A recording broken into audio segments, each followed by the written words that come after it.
recording this one with the stream overlay just to celebrate the Pika hat and to pay tribute to the fact that a lot of fun has happened in this stream today. So I'm not going to get too far off topic beyond the fact that the 12.0 update released today, releasing nothing crazy to the game in terms of new material. We've got the hero that I'm going to be talking about today, and a hero that's going to be coming out, and a bow that's going to be coming out. That's like all they added to the game, but they did a lot.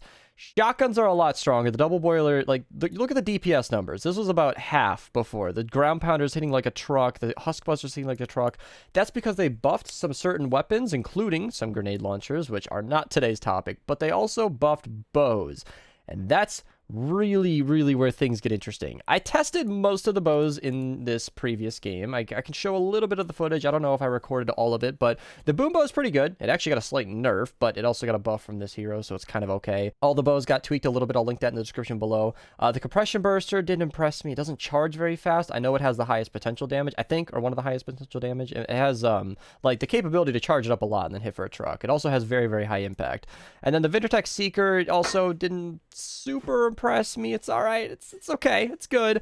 And I don't even know if I'm missing one, but I want to get right into the vacuum tube bow. This is the exact loadout I was using for this entire gameplay. Most of this game I was using this. We were in a 140 zone, not a 4-player, and so I wanted to get all the different elements because I really wanted to try out the nature vacuum tube bow, and that is currently my favorite weapon in the game. It is currently my favorite bow in the game because hitting an enemy with this weapon causes a chain lightning to strike up to 6 enemies, and there are 2 major changes to this weapon. First of which, this was actually on a cooldown before. It was like 4 seconds in between each strike, and it only hit like up to 6 enemies, which means it didn't necessarily hit 6 enemies, but now the range on this thing is like absurd. It's hitting almost every time 6 enemies on every single hit with no cooldown that I'm aware of, and that makes this super powerful. In certain cases, it seems like it tries to hit up to 6 times, not just enemies.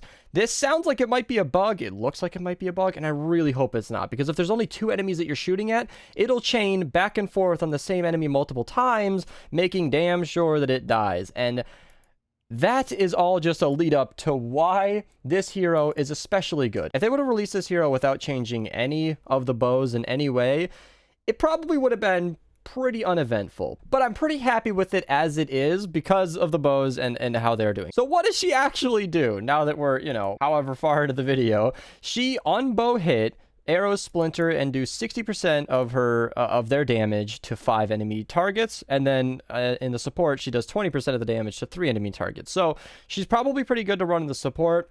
This might change in the future as they add more heroes that affect bows. Currently, I definitely think she should be running the lead. Like, if you're running a bow loadout, she is, as I'm recording this, pretty much the only hero in the game that buffs bows specifically. I am running a quick scope loadout and sure shot loadout. So these are the only other 2 perks that actually buff sniper damage, because as I'm recording this, bows are classed as sniper rifles. I'm really, I got my Pikachu tinfoil hat on that they are going to get their own class later on in the game, because they are definitely stocking the game up with plenty of bows and crossbows. So I think they're going to be in their own variant at some point, but as of now, this is what I ran with. I know that totally rocking out would be best for hitting constant crits. That's not what I was going for. I just wanted to use bows in a casual, normal setting and to see how they would perform.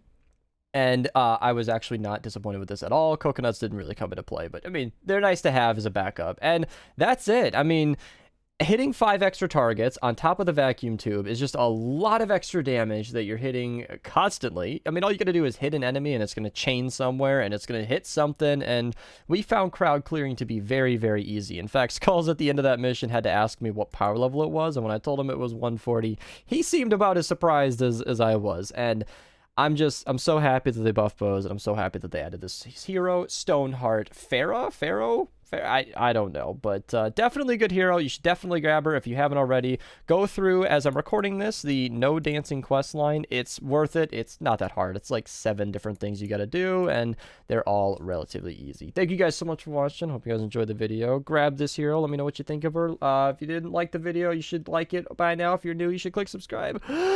See you guys in the next one.